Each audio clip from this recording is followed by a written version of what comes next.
Hi, I'm David Dyke, and you're watching MediaPlex Live at 1.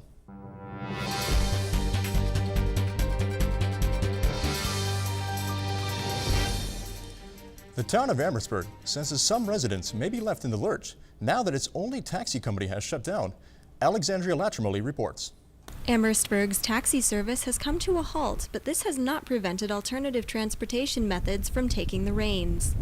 The Windsor-Essex Community Transit System initially only serviced the elderly and those with mobility issues, but now, according to Amherstburg Community Service Executive Director Kathy DeBartolomeo, it's open to the general public. However, it's also temporary.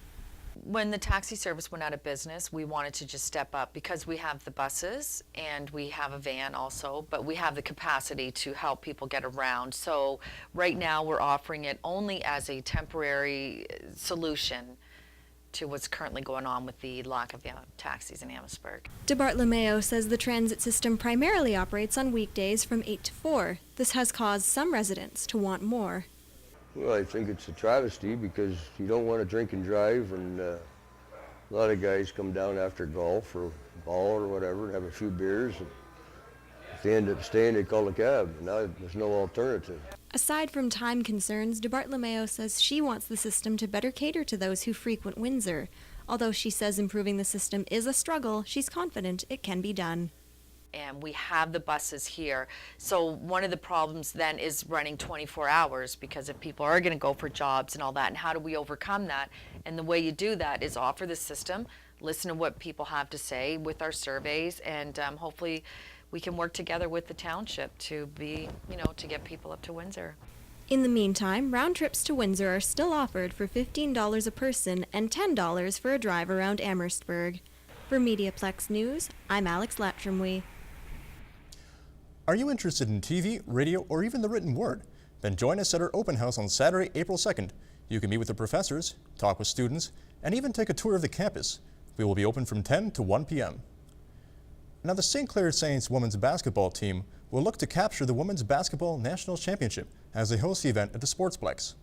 From the opening tip-off to the final basket, the St. Clair College Sportsplex will host the best Canada has to offer in women's collegiate basketball. March 16th through March 19th, 8 teams will be putting their best on the floor to gain basketball supremacy at the CCAA level. Complete coverage of this action-packed event hosted by St. Clair College Saints Athletics can be watched exclusively on www.we-tv.ca.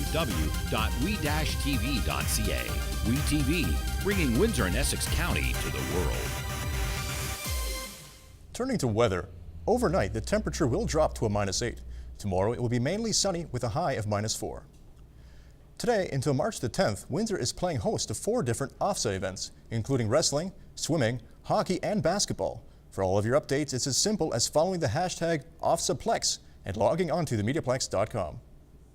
Fries, gravy, and cheese curds. Reporter Ashley Ann Mentley explores the famous Canadian dish at the Poutine Fest.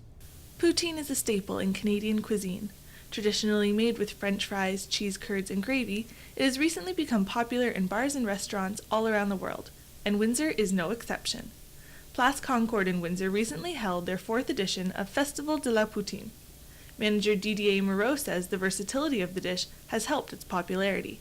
Well, it's been in Quebec for a very, very long time. It's only in the last few years that all of a sudden it's everywhere. I mean, it's in Europe, it's in the States, it's in South America, it's in Canada, of course, everywhere. And there's a cuisine aspect to it because you have all kinds of poutine from, caviar poutine, lobster poutine, all the way down to hot dog and beans poutine.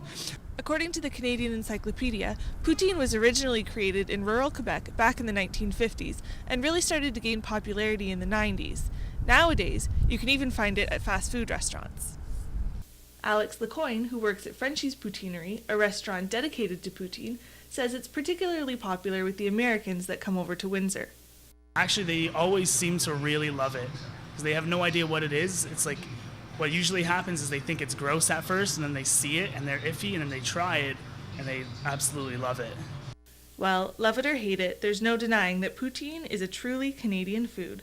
For MediaPlex News, I'm Ashley Ann Mentley. Thanks for tuning in. I'm David Dyke, and you've been watching MediaPlex Live at 1.